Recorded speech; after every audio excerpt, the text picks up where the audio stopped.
अरे अर्पिता, तुमने मुझे पहचाना नहीं? दो कौड़ी के चौकीदार, तेरी हिम्मत कैसे है मैम को नाम से बुलाने की? ऊपर से तुम मैम का हाथ भी टच कर रहा है। मैडम, आपने मुझे मारा क्यों? थप्पड़ मारा तो तेरी आरती उतारूं मैं? चेतना, ये क्या मैनर्स है? अपने से बड़ों पर हाथ उठाते हैं क्या? यही सीखा है तुमने स्कूल में? हाँ, लेकिन मैम आपने देखा नहीं, आपका हाथ पकड़ रहा है, ऊपर से आपको नाम से भी बुला रहा है। तो क्या हो गया चेतना? इसमें हाथ उठाने की क्या जरूरत थी? सॉरी, माफ करना, पर सर मैंने आपको पहचाना नहीं। अर्पिता, तुम्हें याद है मैं तुम्हारी स्कूल में सीनियर था? हाँ? सॉरी, मुझे कुछ याद नहीं आ रहा है, आप थोड़ा डिटेल में बताएंगे? और तुम मेरे पास में आती थी, मैं तुम्हें फनी करके कुछ सिखाते, जैसे बंदर की एक्टिंग करके दिखाता था। देखो ये करके, याद आया? और देखो शाहरुख खान की मैं करता था, किरण वाला, तुम बहुत जोर के हंसती थी, बोले हाँ करके। याद करो यार, तुम्हें याद है हमारे स्कूल में से किन्नर आते थे, किस तरह से पैसे मांगते थे, हम लोग इसको भगाते थे, फिर भी नहीं जाता था वो, फिर भी बोलता है अरे पैसे दो पैसे दो पैसे दो।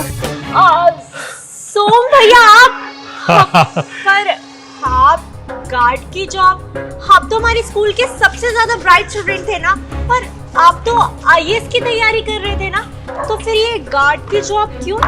हाँ, मैं था ब्राइट स्टूडेंट था, लेकिन अर्पिता मेरे घर की स्थिति बहुत खराब हो चुकी थी। मेरे पापा, एक ही आदमी था जो मेरे घर में कमाता था, हम लोग पढ़ते थे, मेरी पढ़ाई लिखाई के लिए भी पैसा देते थे पापा, और घर का पूरा खर्चा भी चलाते थे। बट एक हादसा में पिताजी का पैर कट गया और फिर कंपनी वालों ने उन्हें निकाल दिया, और उनके पास फिर हम लोगों के पास में खर्चे के लिए कुछ नहीं था। बस हमारे पास सोर्स ऑफ इनकम ही बंद पड़ गया। इसके बाद में धीरे धीरे मैं पढ़ाई भी छोड़ दिया।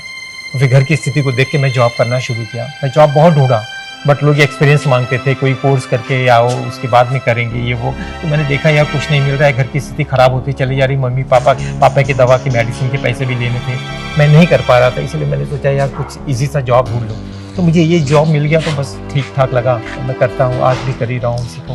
बहुत ही बुरा हुआ ये तो भैया, पर मुझे ये जानकर खुशी हुई कि आप जैसे पहले थे ना, परेशानियों का डटकर सामना करते थे, हार नहीं मानते थे, आप अभी भी बिल्कुल वैसे ही हैं। अच्छा भैया, मेरी ना एक बहुत ही इम्पोर्टेंट मीटिंग है, वो 1 घंटे तक चलेगी, उसके बाद मैं अपने ऑफिस ही आ जाऊंगी। आप मुझे 1 घंटे बाद मेरे ऑफिस में ही मिलिए, मुझे आपसे कुछ जरूरी बात करनी है। ठीक है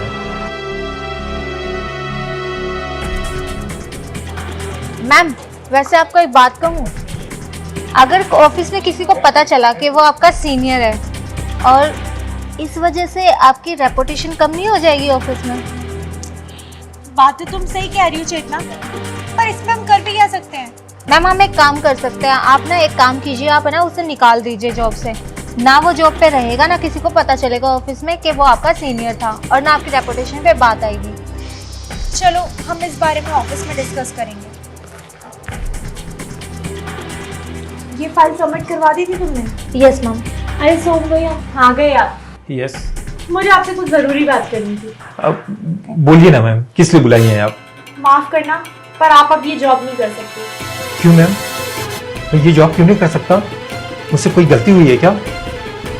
ऐसा तो नहीं मैंने आपका नाम लेके बुलाया, इसके लिए आपको बुरा लगा, मुझे जॉब से निकाल रही हैं आप? सॉरी मैम, अगर आपको बुरा लगा होगा तो सो सॉरी मैम। मैं आपको अभी नाम से नहीं, मैडम के नाम पे ही बुलाऊंगा। अरे बस, आपको ये किसने कहा मैं आपको इस कंपनी से निकाल रही हूँ? मैंने तो सिर्फ ये कहा कि अब आप ये गार्ड की जॉब नहीं करेंगे, बल्कि अब आप मेरे मैनेजर की जॉब करेंगे।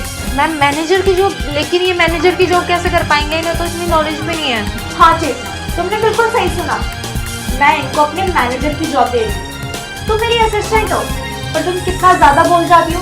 तुम ये कब से डिसाइड करने लगी कि मुझे अपनी कंपनी में किसको जॉब देनी चाहिए और किसको नहीं? हाँ, मैंने तुम्हें ये राइट कब दिया?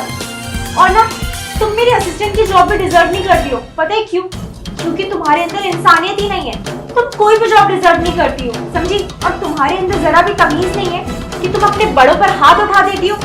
ये तुम्हारी ना पहली और आखिरी गलती है, इसके बाद मैं तुम्हें बिल्कुल भी मौका नहीं दूंगी सॉरी भी बोलने का, समझी?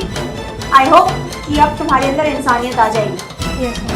ठीक है ma'am, thank you ma'am, thank you ma'am. अरे इसमें थैंक यू की क्या बात है? आपको याद है ना कि स्कूल टाइम पर आप मेरी स्टडी में मेरी कितनी हेल्प करते थे?